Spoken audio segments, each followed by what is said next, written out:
రేపే జనవరి 18 ఆదివారము అతిపెద్ద అమావాస్య. ఈ అమావాస్య సామాన్యమైనది కాదు. చాలా చాలా శక్తివంతమైనది.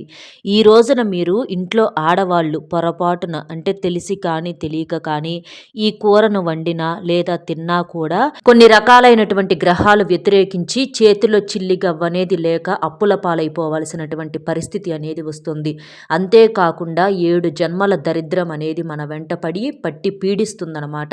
కాబట్టి పొరపాటున ఈ కూరలను వండటం కానీ, తినటం కానీ చేయొద్దు. చాలామంది కూరలేలే ఏముందిలే అని చెప్పేసి అనుకుంటూ ఉంటారు. కానీ కొన్ని రకాలు మనం తినేటటువంటి ఆహారం ఏదైతే ఉందో అవి మన శరీరంలోకి వెళ్ళిపోయి మన యొక్క ఆలోచన విధానము, అలాగే మన జాతకం మీద ప్రభావం చూపించటము ఇలాంటివనేవి చేస్తూ ఉంటాయన్నమాట. కూరలు అనంగానే ఇంకా చాలామంది అనుకుంటూ ఉంటారు, నాన్ వెజ్ తినకూడదని చెప్పేసి అనుకుంటూ ఉంటారు. నాన్ వెజ్ తినకూడదండి, నిజమే ఆ మాట. కానీ నాన్ వెజ్‌తో పాటుగా మనకు వెజ్జుల్లో అంటే కూరల్లో కూడా కొన్ని రకాల కూరగాయలనేవి తినకూడదనమాట. అవి తినటం వలన మనశ్శాంతి అనేది కరువైపోయి ఎప్పుడూ కూడా కష్టాలు, కన్నీళ్ళు అంతే ఉండటము, ఆర్థికంగా ఎదగకపోవటము, అప్పుల పాలైపోవటము, ఇంట్లో ఎప్పుడూ కూడా చికాకులు, గొడవలు, మనశ్శాంతి లేకపోవటము, మన ఆలోచన మన అదుపులో లేకపోవటం కావచ్చు. ఇలా ఎన్నో సమస్యలు వస్తూ ఉంటాయి. ఈ అమావాస్య చాలా శక్తివంతమైనది. ఎందుకంటే మనకు ఈ సంవత్సరంలో వచ్చేటటువంటి మొట్టమొదటి అమావాస్య, అలాగే ఆదివారంతో కూడా కూడుకొని రావటం ఇంకో గొప్ప విశేషము. ఈ అమావాస్య మనకు కొన్ని వందల సంవత్సరాల తర్వాత వస్తుంది. దీన్ని చొల్లంగి అమావాస్య అంటారు, మౌని అమావాస్య అంటారు, అలాగే పుష్య అమావాస్య అని కూడా ఇట్లా రకరకాల పేర్లతో పిలుస్తూ ఉంటారనమాట. కాబట్టి ఈ అమావాస్యకు అతీంద్రియ శక్తులు అనేవి చాలా ఎక్కువ. ఈ రోజున చేసేటటువంటి పూజలకవ్వచ్చు, పరిహారాలకవ్వచ్చు, ఉపవాసాలకవ్వచ్చు, దానాలకవ్వచ్చు, ధర్మాలకవ్వచ్చు, ఇలా మనం ఇంట్లో వండుకునే కూరగాయలకవ్వచ్చు, ఇట్లా ప్రతీది కూడా ప్రభావం అనేది చాలా త్వరగా చూపిస్తుంది. విడి రోజుల్లో మనం ఎన్ని పూజలు చేసినా, పరిహారాలు చేసినా మనకు త్వరగా ఫలితం అనేది ఉండదు. కానీ ఇలాంటి తిథుల్లో చేసే పరిహారాలకు కావచ్చు, పూజలకు కావచ్చు, వేటికైనా సరే రిజల్ట్ అనేది కొన్ని క్షణాల్లోనే వస్తుందన్నమాట. అలా వచ్చి మనకింట్లో ఏ సమస్యలైతే అంటే భార్యాభర్తల గొడవల వల్ల చికాకులతో మాకు ఇలాంటివి వద్దు అని చెప్పి చేసుకున్నారనుకోండి, భార్యాభర్తల మధ్య అన్యోన్యత అనేది కలుగుతుంది. ప్రేమానురాగాలు కలుగుతాయి. కొంతమందికి ఆరోగ్యం ఎప్పుడూ బాగోదు. ఇంట్లో పెద్దవాళ్ళు ఉన్నప్పుడు వాళ్ళకి ఆరోగ్యం సహకరించదు. కొంతమందికి వయసులో ఉన్నటువంటి అంటే యవ్వనంలో ఉన్నోళ్ళకి కూడా ఆరోగ్యం అనేది బాగోకపోవటం వలన చెయ్యాలనుకున్న పని మీద కూడా శ్రద్ధ అనేది ఉండక అంటే ఇవాళ చేద్దాంలే, రేపు చేద్దాంలే అని వాయిదాలతో వెళ్ళిపోతూ ఉంటుంది. ఎందుకంటే అన్నింటికన్నా ఆరోగ్యం మహాభాగ్యము. కాబట్టి అలాంటి ఆరోగ్యం మీద కూడా ఈ కూరగాయలనేవి చాలా ఎక్కువ ప్రభావాన్ని చూపిస్తూ ఉంటాయి. కాబట్టి ఇలాంటి ప్రత్యేకమైన అమావాస్య తిథి కోసము మనకు ఋషులు కావచ్చు, మునులు కావచ్చు, మహానుభావులు అలాంటి వాళ్ళందరూ కూడా ఎదురు చూసేవాళ్ళనమాట. అంటే అలాంటి వాళ్ళు కూడా వాళ్ళకు ఉన్నటువంటి కష్టాల నుంచి, సమస్యల నుంచి బయటపడటానికి ఇలాంటి అమావాస్య తిథిని ప్రత్యేకంగా ఎంచుకునేవాళ్ళు. ఎందుకంటే ఈ రోజున ఏమి చేసినా కూడా వెంటనే ఫలితం అనేది వచ్చిద్ది కాబట్టి. అలాగే మన పూర్వీకులు, మన పెద్దవాళ్ళు, మన అమ్మమ్మలు, తాతయ్యలు, తల్లులు, తండ్రులు ఇలాంటి వారందరూ కూడా ఇలాంటి ప్రత్యేకమైనటువంటి రోజులను వాళ్ళు బాగా వాడుకునే వాళ్ళనమాట. ఎందుకంటే అనుకున్నది అనుకున్నట్లుగా జరుగుతాయి ఈ అమావాస్య రోజుల్లో. అయితే ఈ రోజున పొరపాట్లు చేయకూడదు. కొన్ని గోళ్ళు తీసుకోకూడదు. అలాగే నలుపు రంగు బట్టలు ఎట్టి పరిస్థితుల్లో కూడా ధరించకూడదు. తలకు నూనె రాసుకోవటము, జుట్టు విరబోసుకోవటము, తల దువ్వుకోకుండా ఉండటం ఇలాంటి పొరపాట్లు చేయకూడదు. మగవాళ్ళైతే షేవింగ్ చేసుకోవటము అంటే ఆదివారం కాబట్టి గడ్డాలు చేయించుకోవటం, క్రాఫ్లు చేయించుకోవటం ఇలాంటివి చేయకూడదు. అలాగే 4 దిక్కులు కలిసేటటువంటి రోడ్డుకు వెళ్ళకూడదు అమావాస్య రోజున. ఎందుకంటే 4 దిక్కులు కలిసే రోడ్డున దుష్ట శక్తుల ప్రభావం అనేది చాలా ఎక్కువగా ఉంటుంది. నెగిటివ్ ఎక్కువగా ఉంటుంది కాబట్టి అటు వెళ్ళకూడదు. దూర ప్రయాణాలకు కూడా వెళ్ళకుండా ఉంటేనే మంచిది. బయట నుంచి వచ్చేటప్పుడు మాత్రం అమావాస్య రోజున పిల్లలు కావచ్చు, పెద్దవాళ్ళు కావచ్చు శుభ్రంగా కాళ్ళు కడుక్కొని మాత్రమే లోపలికి రావాలి. ఎందుకంటే చాలామంది దిష్టిలు తీసేసి రోడ్ల మీద పోస్తూ ఉంటారు. అవి మన కాళ్ళ వెంట వచ్చే అవకాశం అనేది ఉంటుంది కాబట్టి కాళ్ళు కడుక్కోవాలి. అలాగే ఈ అమావాస్య రోజున ఇంటికి ఒక ఉప్పు ప్యాకెట్ తీసుకొచ్చుకుంటే లక్ష్మీదేవి మీ ఇంటి లోపలికి కోట్ల రూపాయలతో అడుగు పెడుతుంది. అలాగే ఉప్పంటే మనకు లక్ష్మీదేవి స్వరూపం కాబట్టి. అలాగే ఒక పసుపు ప్యాకెట్‌నైనా తీసుకొచ్చుకోవచ్చు. పసుపు ఏంటంటే మనకు శుభకార్యాలను జరగటానికి సూచిస్తుందనమాట. లేదా ఒక యాలుక్కాయల ప్యాకెట్‌నైనా కొనుక్కొచ్చుకోవచ్చు. యాలుకలేంటంటే ధనాన్ని బాగా ఆకర్షిస్తాయి. లక్ష్మీదేవి దగ్గర దీపారాధన చేసినప్పుడు దీపంలో ఒక యాలుక్కాయని వేసుకుంటే మీకు బాగా కలిసి వస్తుంది. ఎందుకంటే అమావాస్య అంటే లక్ష్మీదేవికి ఇష్టం కాబట్టి లక్ష్మీదేవి దగ్గర దీపం వెలిగిస్తే చాలా మంచిది. అందులో ఒక యాలుక్కాయ వేసుకోండి. అలాగే రేపు లక్ష్మీ గవ్వలు అంటే పసుపు గవ్వలు ఉంటాయి కదా! ఒక 5 గవ్వలను తీసుకొచ్చుకొని లక్ష్మీదేవి పటం ముందల పెట్టుకొని, తర్వాత వాటిని ఒక ఎరుపు రంగు వస్త్రంలో ఉంచుకొని బీరువా లాకర్‌లో డబ్బులు పెట్టే ప్లేస్‌లో పెట్టుకుంటే మీకు బాగా కలిసి వచ్చిద్ది. అలాగే ఒక అత్తరు సీసాను తీసుకొచ్చుకొని గుమ్మాల దగ్గర పూజ గదిలో చల్లుకుంటే ఆ సువాసనకు లక్ష్మీదేవి మీ ఇంటి లోపలికి అడుగుపెట్టి మీ ఇంట్లో ఉన్నటువంటి ఈ ప్రతి సమస్యను తీసేస్తుంది. అలాగే నరదిష్టి వల్ల కూడా ఈ గొడవలు సమస్యలు ఎక్కువగా వస్తూ ఉంటాయి. పిల్లల మీద కూడా నరదిష్టి ప్రభావము పెద్దవాళ్ళ మీద ఇళ్ళ మీద చాలా ఎక్కువగా ఉంటుందన్నమాట. ఇంకా అమావాస్య అంటే చాలామందికి కూడా మానసిక స్థితి సరిగ్గా ఉండదు.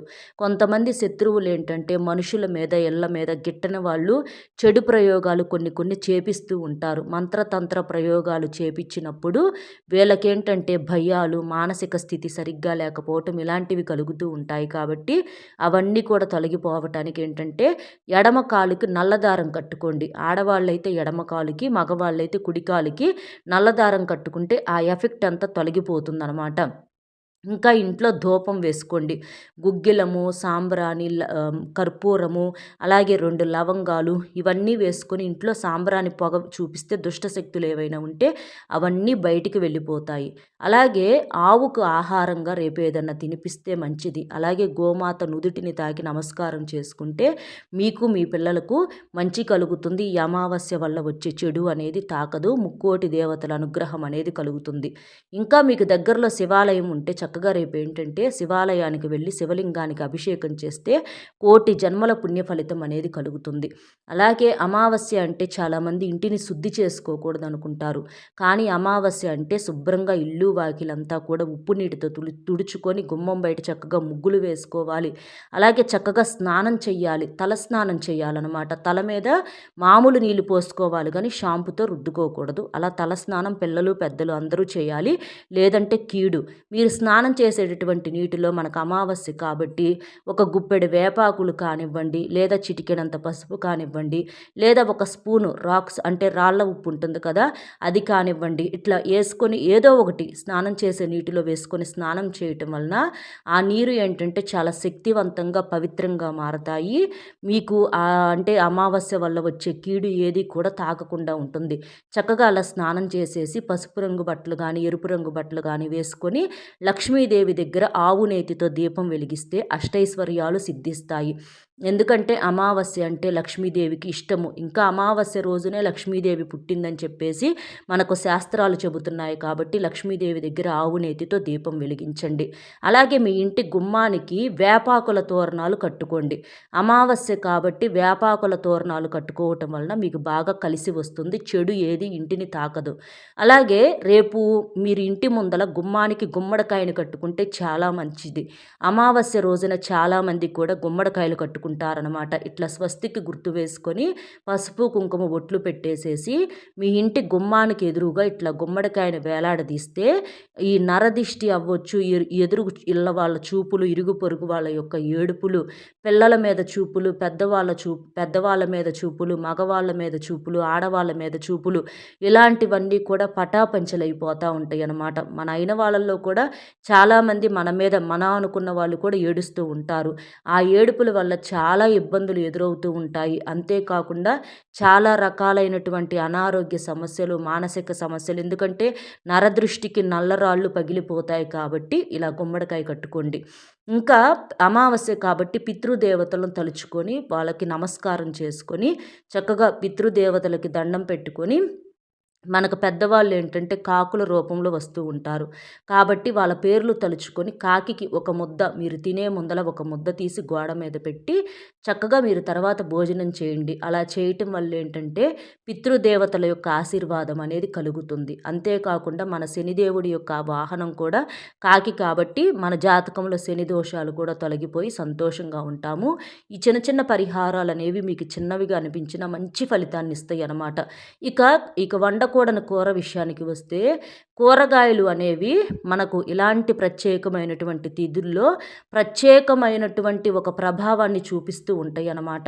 కూరగాయలే ఏముందలే అంటే మనం చేసే పూజలు పరిహారాలు దైవానికి చెందట్లేదు, మనకెప్పుడు కూడా ఈ కర్మలేంటని చెప్పేసి మనం అనుకుంటూ ఉంటాము. మనం చేసే పూజలు దైవానికి చెందట్లేదంటే ఇలాంటి చిన్న చిన్న పొరపాట్లే కారణమవుతూ ఉంటాయి. మనము నాన్ వెజ్ ఒక్కటే వండకుండా ఉంటే ఏముందిలే అనుకుంటాము, కానీ కూరగాయలు కూడా చాలా ప్రభావం అనేది చూపిస్తూ ఉంటాయన్నమాట. కాబట్టి ఇలాంటి ప్రత్యేకమైనటువంటి తిథుల్లో ఇలాంటి కూరలలో కూడా మనం జాగ్రత్తలు అనేవి చాలా ఖచ్చితంగా తీసుకోవాలి. కొన్ని కూరల వల్ల ఏంటంటే మనకు మన జాతకంలో రాహు, కుజ, అలాగే కొన్ని గ్రహ దోషాలు ఏవైతే ఉంటాయో అవన్నీ మనకేంటంటే వ్యతిరేకంగా మారుతూ ఉంటాయి అన్నమాట. అలాగే ఏలినాటి శని, అర్ధాష్టమ శని, అష్టమ శని, ఇలాంటి శని ప్రభావాలు, శని దోషాలు కూడా చాలా ఎక్కువ అవుతాయి. కాబట్టి ఇలాంటి కూరలను వండకూడదు. అందులో మొట్టమొదటిది వచ్చేటప్పటికి రేపు బీరకాయ కూరను ఎట్టి పరిస్థితుల్లో వండొద్దు, తినొద్దు. బీరకాయ కూరలు మనకు ఆరోగ్యపరంగా మంచిదే. ఇవేంటంటే పీచు స్వభావాన్ని కలిగి ఉంటాయి. అంటే మన జాతకంలో కూడా కొన్ని రకాలైనటువంటి సమస్యలు ఎప్పుడూ కూడా ఉండటానికి ఇవి కారణమవుతాయి. కాబట్టి బీరకాయలను వండొద్దు, తినొద్దు. అలాగే పొట్లకాయ, ఈ పొట్లకాయలను కూడా పొరపాటున వండొద్దు, తినొద్దు. వీటి వల్ల కోరి కోరి కష్టాలు తెచ్చుకున్నట్లు అవుతుంది. ఇంకా కాకరకాయలు, ఈ కాకరకాయలను వండుకుంటే కష్టాలను కొనుక్కొని తెచ్చుకున్నట్లే. కాకరకాయలు చేదు స్వభావాన్ని కలిగి ఉంటాయి. కాబట్టి ఈ అమావాస్య రోజున పొరపాటును కూడా వండొద్దు, తినొద్దు. వీటితో పాటుగా సొరకాయ, చాలామంది సొరకాయ దప్పలమని, సొరకాయ పులుసులని చెప్పేసి ఇట్లా బెల్లం వేసుకొని పాలు పోసి వండుకుంటూ ఉంటారు.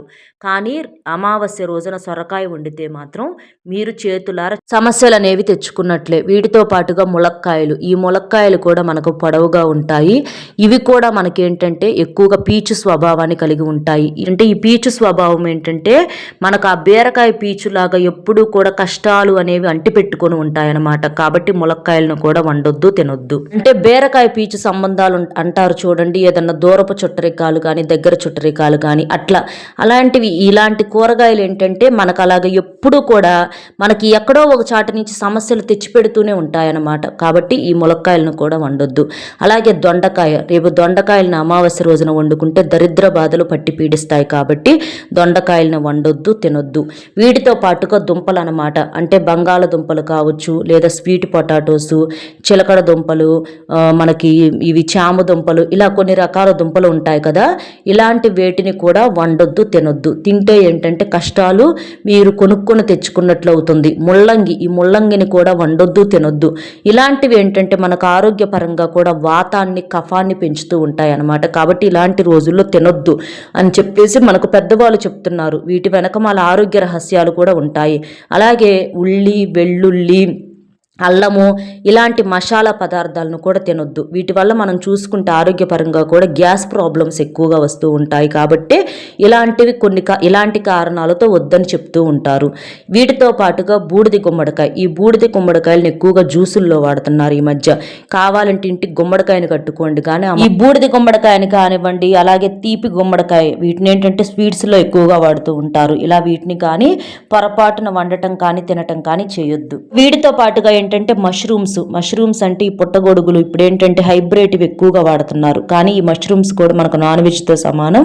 ఇవి వండొద్దు, తినొద్దు. ఇక ఈ క్యాబేజీని కూడా వండితే మీరు కోరి కోరి కష్టాలను కొనుక్కొని తెచ్చుకున్నట్లే అవుతుందన్నమాట. కాబట్టి క్యాబేజీని కూడా ఎట్టి పరిస్థితుల్లో వండొద్దు, తినొద్దు. వీటితో పాటుగా చిక్కుడుకాయల్లోనే మనకు చిక్కులు అనే పదం ఉంది. కాబట్టి ఈ చిక్కుళ్ళు తెచ్చుకుంటే మాత్రం మీరు చిక్కుల్లో పడ్డట్లే. కాబట్టి గోరు చిక్కుళ్ళు కావచ్చు, మామూలు చిక్కుళ్ళు గుడ్లు కావచ్చు, వేటిని వండొద్దు, తినొద్దు. అలాగే కోడిగుడ్డు చాలామంది శాకాహారంగా అనుకుంటారు, కానీ కోడిగుడ్డు కూడా మనకు మాంసాహారమే. కాబట్టి కోడి పెడితేనే గుడ్డు వస్తుంది, కాబట్టి కోడిగుడ్డును వండొద్దు, తినొద్దు. వీటితో పాటుగా క్యారెట్, బీట్రూట్ ఇవి జ్యూసుల్లో వాడుతూ ఉంటారు. ఈ క్యారెట్, బీట్రూట్ ఏంటంటే ఎరుపు రంగులో నెగిటివ్ని పెంచుతాయి అన్నమాట. కాబట్టి రేపు అమావాస్య రోజున వీటిని వండొద్దు, తినొద్దు. అలాగే బెండకాయలు జిగట స్వభావాన్ని కలిగి ఉంటాయి. అంటే మన జీవితంలో కొన్ని రకాల జిడ్డు సమస్యలు రావటానికి ఈ బెండకాయలు కూడా కారణమవుతాయి. కాబట్టి వీటిని కూడా వండొద్దు, తినొద్దు అమావాస్య రోజున. అలాగే ఈ తోటకూరను కూడా అమావాస్య రోజున ఎట్టి పరిస్థితుల్లో వండొద్దు, తినొద్దు. తోటకూరను తిన్నా కూడా కొన్ని రకాలైనటువంటి శని సమస్యలు, అంటే మన జాతకంలో శని దోషాలు ఎక్కువయ్యే అవకాశం అనేది ఉంటుంది. కాబట్టి ఈ తోటకూరను వండొద్దు, తినొద్దు. వీటితో పాటుగా ఈ వంకాయలు కాస్త మనకేంటంటే నలుపు రంగులు, అంటే వైలెట్ కలర్లో ఉంటాయి. ఇవి మనకేంటంటే నెగిటివిటీని ఎక్కువగా పెంచుతూ ఉంటాయి. కాబట్టి వంకాయలను కూడా వండొద్దు, తినొద్దు, సమస్యలు పెరుగుతాయి. అలాగే ఈ నల్ల నువ్వులు ఏంటంటే తినటం వల్ల మన జాతకంలో శని ప్రభావము, శని దోషాలు, ఈ ఏలినాటి శని, అలాగే మనకు శనిదేవుని యొక్క ఆగ్రహము ఇలాంటివి ఎక్కువ అవుతూ ఉంటాయి. కాబట్టి నల్ల నువ్వులను కూరల్లో పొడుల రూపంలో ఇట్లా వేటిట్లో వాడొద్దు. అలాగే ఈ టమాటా ఏంటంటే కుజగ్రహానికి సంబంధించింది. కాబట్టి టమాటాలను కూడా పచ్చళ్ళ రూపంలో కానీ కూరల రూపంలో కానీ వండొద్దు, తినొద్దు. ఇంకా ఎర్ర కందిపప్పు అనమాట. ఎర్ర కందిపప్పు వల్ల కుజ దోషాలు మన జాతకంలో పెరుగుతాయి. కాబట్టి ఎర్ర కందిపప్పును వాడొద్దు. కావాలంటే మామూలు కందిపప్పును వాడుకోండి. ఇక వీటితో పాటుగా చికెను, మటను, చేపలు, అంటే ఆదివారం అందరూ ఇళ్లలో పిల్లలు పెద్దలు ఉంటారు కాబట్టి గబక్కన నాన్ వెజ్ తెచ్చుకొని తిందాం అనుకుంటారు. కానీ ఈ ఆదివారంతో మనకి అమావాస్య వచ్చింది కాబట్టి నాన్ వెజ్ను, చికెను, మటను, చేపలు, పీతలు, రొయ్యలు ఇట్లా ఏ రూపంలో కూడా వండుకోవద్దు, తినొద్దు. జాగ్రత్తగా ఉండండి. ఈ రోజున లక్ష్మీదేవి పూజ చేసుకోండి. ఇవి తప్ప ఇక మిగిలిన ఏ కూరలనైనా మీరు వండుకొని తినొచ్చు, ఇబ్బంది ఏముండదు. ఇక రేపేంటంటే పెద్ద ఉసిరికాయ చెట్టు ఉంటుంది కదండి. ఉసిరికాయ చెట్టును తాకితే, అంటే ఈ పూజలు చేయలేని వాళ్ళు కొంతమంది ఉంటారు, పరిహారాలు చేయలేని వాళ్ళు కొంతమంది ఉంటారు. చేసే వాళ్ళైనా సరే మీరు పెద్ద ఉసిరికాయ చెట్టును తాకితే చాలా మంచిది. అంటే ఉసిరి చెట్టులో విష్ణుమూర్తి కొలువై ఉంటాడు. కాబట్టి ఉసిరి చెట్టు మనకు దేవతా వృక్షం. కాబట్టి ఉసిరి చెట్టును తాకటం వలన తెలిసి తెలియక చేసిన పాపాలు, దోషాలు పోతాయి. ఉసిరి చెట్టు అందుబాటులో లేకపోతే వేప చెట్టు ఉంటే వేప చెట్టును తాకండి, అమావాస్య కాబట్టి. వేప చెట్టులో సాక్షాత్తు అమ్మవారు కొలువై ఉంటారు. కాబట్టి వేప చెట్టును తాకినా కూడా మీకున్నటువంటి దోషాలన్నీ కూడా పూర్తిగా తొలగిపోతాయి. చక్కగా తాకి నమస్కారం చేసుకుని ఒక చెంబుడు నీటిని పోసి కుదిరితే 11 సార్లు ప్రదక్షిణలు చేసుకోండి. మీకున్నటువంటి సమస్యలు, అంటే కష్టాలు, బాధలు, ఉద్యోగం లేకపోవటం, సంతానం లేకపోవటం, వివాహం కాకపోవటం, వ్యాపారాల్లో లాసులు రావటము, ఇలాంటివన్నీ కూడా తొలగిపోయి మీరు సంతోషంగా ఉండటానికి ఈ వేప చెట్టును తాకటం అనేది చాలా బాగా ఉపయోగపడుతుంది అమావాస్య తిథి రోజున. అలాగే ఇంటిని వాకిల్ని శుద్ధి చేసుకొని చక్కగా ఇంట్లో దీపారాధన చేసుకోండి. మనం చెప్పిన పరిహారాలు కూడా మీకు బాగా శక్తివంతంగా ఉపయోగపడతాయి. అర్థమైంది కదండి. రేపు ఈ అమావాస్య రోజున, ఈ శక్తివంతమైన అమావాస్య రోజున ఏం కూరలు వండాలి, ఏం వండకూడదు, ఎలాంటి నియమాలు పాటించాలి, ఏం చేయకూడదు, ఇలాంటివన్నీ కూడా మన వీడియో మీకు నచ్చింది అనుకుంటున్నాను. నచ్చితే వీడియోకి ఒక్క లైక్ ఇచ్చి సపోర్ట్ చేయండి. మీరు లైక్ చేయటం వల్ల వీడియో మరికొంతమంది మిత్రులకు చేరి వారు కూడా ఉపయోగించుకునే అవకాశం అనేది ఉంటుంది. మీకు తెలిసిన ఫ్రెండ్స్ ఎవరన్నా ఉంటే షేర్ చేస్తే వారికి కూడా హెల్ప్ అవుతుంది. లైక్ చేసినప్పుడు కామెంట్స్ దగ్గర హైప్ వస్తుంది, అక్కడ మీ యొక్క పాయింట్స్ అనేవి యాడ్ చేయొచ్చు. కామెంట్ బాక్స్లో వచ్చేటప్పటికి అమావాస్య కాబట్టి మీరు ఓం శ్రీ మహాలక్ష్మీదేవియే నమః అనే కామెంట్ చేయండి. ఎందుకంటే అమావాస్య రోజునే లక్ష్మీదేవి పుట్టింది కాబట్టి చక్కగా అలా కామెంట్ చేయటం వలన మీరు ఆయు ఆరోగ్యాలతో, అష్టైశ్వర్యాలతో ఎప్పుడు కూడా సంతోషంగా ఉంటారు. కాబట్టి ఒక్క లైక్ ఇచ్చి సపోర్ట్ చేస్తారని చెప్పి మనస్ఫూర్తిగా కోరుకుంటూ మరొక మంచి విశేషంతో మళ్ళీ కలుద్దామండి. సర్వేజన సుఖినో భవంతు. నమస్కారం.